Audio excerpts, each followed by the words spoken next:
Shea loves the kids, making sure he's signing autographs. He's scored at least 20 points and an NBA record 134 consecutive games. We'll see what he has for us here tonight as OKC gets set to host the Knicks.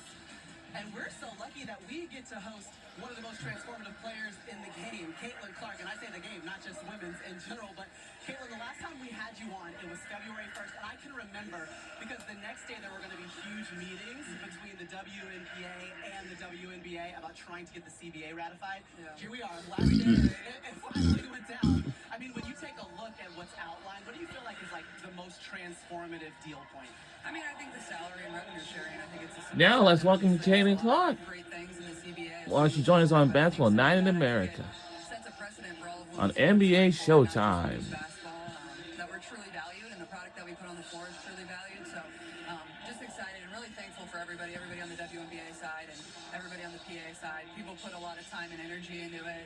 Took time away from their families, so they were having 10-hour meetings. They're up till 4 a.m. So, just really grateful and thankful, and people were very selfless through the process. So yeah, I mean the numbers are astounding. The salary cap goes up like 5 times. The Supermax 1.4 million. The average salary goes from like 120,000 up to 600,000. So those are numbers that are undeniable. Yeah. But so is the growth of women's sports, I feel like. And for someone who's like literally right in the middle of things happening right now, like what do you feel like your role is in the growth of women's sports? Man, I honestly think I'm just very much myself. That's how I try to approach it. I'm not here. This was never my goal to change women's sports. Like, I just showed up and I played and I loved every single second of it. And, I feel a responsibility to show up and put a smile on everybody's face that buys a ticket and comes and watches us play. And I always tell people, like, when you buy a ticket and you come and watch the Fever play, you keep coming back for more. And I think that goes for all of women's sports as well. So, I think that's kind of my responsibility. But I don't always, like, put that on myself. Like, I just go out there, have fun. It's what I do. I can't believe it's my job. Like, I feel very lucky and fortunate. So, it's funny. I was leaving the hotel. A little girl had a WNBA shirt on. She said, "I'm waiting for Caitlin to come out," and unfortunately, she saw me, and I wish she had seen you. No, that's great as well. Listen, we were talking about expansion. Should have brought her with you. I should have. You're right. I should have given her a credential. Next time, I got you. We were talking about expansion, though, for the NBA. Obviously, expansion is happening in the W2. By 2030, there could be up to 18 teams, up from 15. Yeah. What are your thoughts on the growth of the league, too, in general? Well, it's pretty incredible when I first came in, and even the Fever were playing at smaller venues before I got there, and now we were at 12 teams, and then my next year we played at 13 teams, and then this year we're moving to 15. So there was less than 144 spots when I first showed up in the league, and now we're going to be at, when it was over, maybe 170. And I think a lot about people in college and girls in college, and I've already heard from a lot of college players on this, is like their dream is to really continue to play basketball because they know it's a real opportunity now. And they also know they're going to be compensated for it, and they're not going to have to go overseas to find a way to be compensated for it. Maybe they'll continue to do both, but I thought that was a really cute thing, and maybe not something that people always thought about, is like the dream of the college women's basketball player is still really real for them to become a professional. So I think expansion is a great thing. I'm excited to see where it goes. I think Cleveland's getting the team.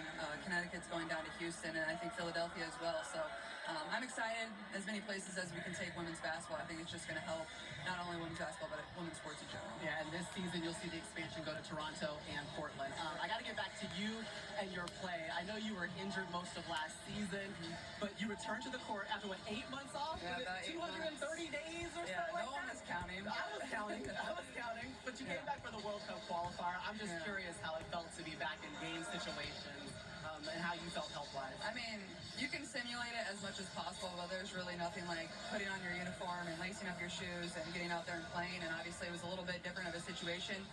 Usually I would have done that with my WNBA team, but doing it at the senior national team level and making my debut obviously added another element of maybe a little anxiety or nervousness. But more than anything, I really did feel like myself. I feel really healthy, and a lot of people put in a lot of time to help me get back there. And it's crazy to think it was 8 months. And more than anything, just excited for the W season. I miss getting to play in front of all the fans in every single city, and especially our favorite fans in Indiana. And it's funny, when she says feel like herself, she means the MVP of the World Cup qualifier. No big deal. The last question for all my Indiana Fever fans out there. Last time they went to the finals was 2015. Okay, you guys made the semis of the East last season. You had to watch from the sidelines. Yeah, it was tough. Expectations, goals of this season, what you got for me? I mean, we were trying to win it all last year, and that's certainly what we're trying to do this year. It's a very unique situation. I think there's over 100 players in the league that are free agents, so we really only know about 5 people or 3 people that are going to be on our team next year, but I feel like we have a great core. Our first priority is to sign Kelsey Mitchell back.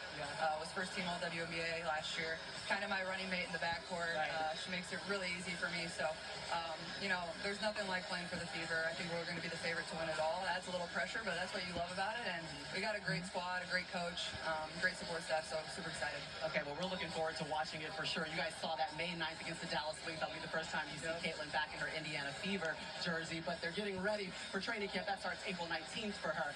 But guess what? She's not really going to go anywhere. Caitlin's going to hang around a little bit longer. You're taking a look at coming this May.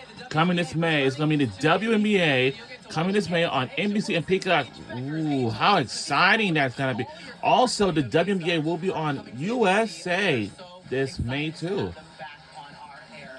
All right, coming up, from one must-watch player and Caitlin to another, the Joker. He continues to do things we've never seen before on a basketball court. You won't want to miss his conversation with Ashley Shamity. You're going to hear the entire conversation next. Wow. Xfinity. Game day shouldn't buffer. Get reliable Wi-Fi at one price for 5 years.